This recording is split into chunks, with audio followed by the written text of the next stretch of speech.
Halo anak-anak, ketemu lagi di Tia Yandita YouTube channel. Pada kesempatan kali ini, Ibu Tia akan membahas tentang materi pendidikan Pancasila kelas 1 SD, yaitu mengenal lambang negara Indonesia. Ayo, siapa dari kalian yang sudah tahu apa lambang negara Indonesia? Yap, lambang negara Indonesia adalah Garuda Pancasila. Nah, Garuda Pancasila ini berwarna keemasan dan di badannya terdapat perisai yang bergambar 5 simbol Pancasila. Nah, anak-anak, kalian memperhatikan tidak? Pada bagian kaki dari Garuda Pancasila terdapat tulisan yang bertuliskan Bhinneka Tunggal Ika.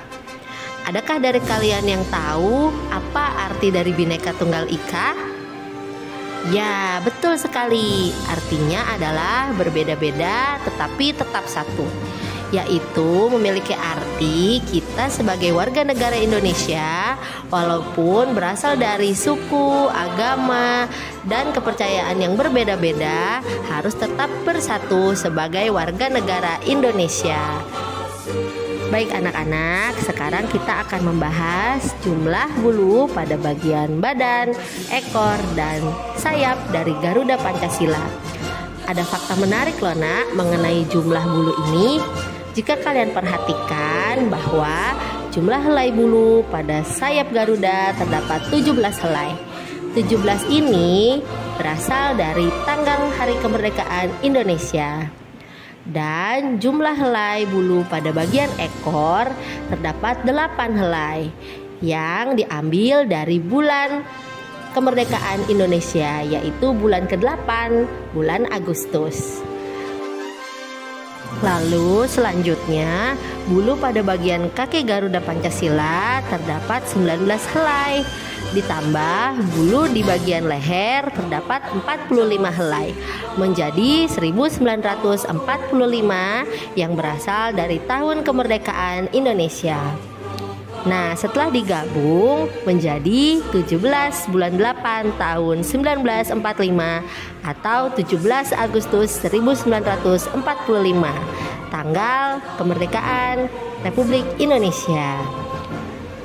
Baik anak-anak, sekarang kita akan membahas tentang di mana sajakah kalian bisa menemukan lambang Garuda Pancasila. Nah, ada 3 yang biasa kalian sering temukan di kehidupan sehari-hari. Yang pertama adalah pada uang logam yang sering kalian bawa untuk jajan di kantin sekolah. Nah, selain di uang logam, ada juga pada uang kertas dan di kelas kalian masing-masing. Baik anak-anak, sekarang kita masuk yuk ke pengenalan simbol dan bunyi Pancasila. Kita akan membaca Pancasila secara bersama-sama. Ikuti ibu ya. Pancasila. 1. Ketuhanan yang Maha Esa. 2. Kemanusiaan yang adil dan beradab. 3. Persatuan Indonesia. 4. Kerakyatan yang dipimpin oleh hikmat kebijaksanaan dalam permusyawaratan perwakilan. 5. Keadilan sosial bagi seluruh rakyat Indonesia. Bagaimana? Mudah bukan menghafalkan Pancasila?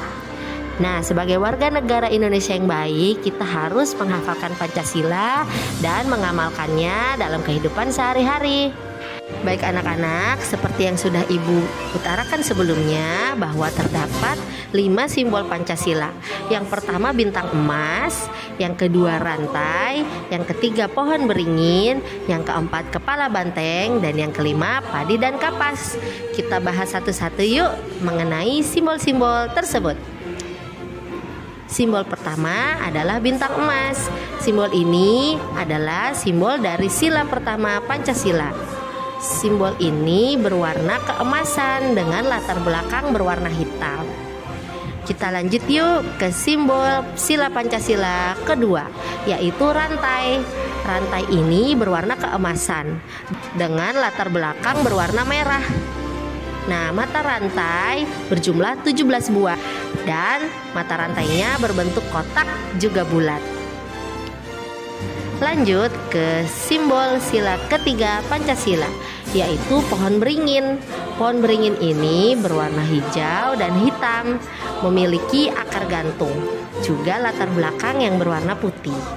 Nah anak-anak, selanjutnya kita masuk yuk ke simbol sila keempat Pancasila, yaitu kepala banteng.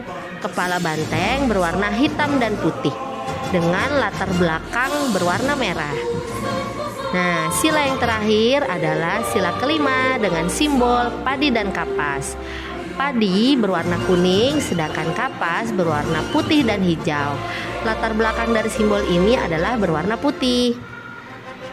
Nah, anak-anak sudah hafal kan simbol dan bunyi Pancasila?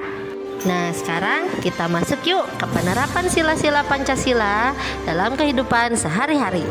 Yang pertama adalah sila ke-1. Sila ke-1 yaitu ketuhanan yang Maha Esa. Nah, dalam kehidupan sehari-hari kita harus beribadah dan berdoa sesuai dengan agama dan kepercayaan masing-masing. Selain itu, kita juga harus saling menghargai antar umat beragama. Misalnya, jika ada teman kita yang beragama lain sedang beribadah, ada baiknya kita harus menghargai dengan tidak mengganggunya. Sekarang kita masuk yuk ke sila kedua, yaitu kemanusiaan yang adil dan beradab. Nah, contoh sikap perilaku dalam kehidupan sehari-harinya adalah sebagai manusia kita harus saling menolong jika ada teman yang kesulitan. Dan kita juga harus saling menghormati hak orang lain, seperti contohnya pada gambar dengan cara kita mengantri. Nah, anak-anak sudah jelas ya untuk penerapan contoh perilaku sila kedua Pancasila. Nah, kita lanjut yuk ke sila ketiga. Sila ketiga yaitu Persatuan Indonesia. Contoh perilakunya adalah yaitu kita harus bersatu, rukun dalam bermain dengan teman-teman dan dalam kehidupan sehari-hari. Selain itu, kita juga harus cinta tanah air. Seperti contohnya, kita menggunakan produk-produk dalam negeri, yaitu misalnya batik. Nah, anak-anak, kalian sudah menggunakan batik kan? Nah, selanjutnya adalah penerapan sikap pada sila keempat Pancasila. Sila keempat berbunyi kerakyatan yang dipimpin oleh hikmat kebijaksanaan dalam permusyawaratan perwakilan. Nah, contoh perilakunya adalah dengan kita melakukan musyawarah. Nah, musyawarah ini bisa dilakukan di mana saja, salah satunya di dalam kelas, yaitu pada saat pemilihan ketua kelas. Nah, kita lanjut yuk ke contoh perilaku sila kelima Pancasila. Sila kelima Pancasila adalah keadilan sosial bagi seluruh rakyat Indonesia. Nah, contoh sikapnya adalah kita harus bersikap adil, bermain dengan siapa saja tanpa membeda-bedakan suku, ras, agama, dan kepercayaan. Jadi anak-anak harus bersikap adil ya dimanapun kalian berada. Nah, anak-anak, tuntas sudah pembelajaran kita untuk hari ini. Kita sudah belajar mengenai Garuda Pancasila, simbol dan bunyi Pancasila, serta penerapannya dalam kehidupan sehari-hari. Ibu harap kalian tidak hanya menghafal bunyi dan simbol Pancasila, tetapi juga menerapkannya dalam kehidupan sehari-hari ya, sebagai warga negara Indonesia yang baik. Terima kasih anak-anak atas perhatiannya. Jangan lupa like, share, dan subscribe. Wassalamualaikum warahmatullahi wabarakatuh.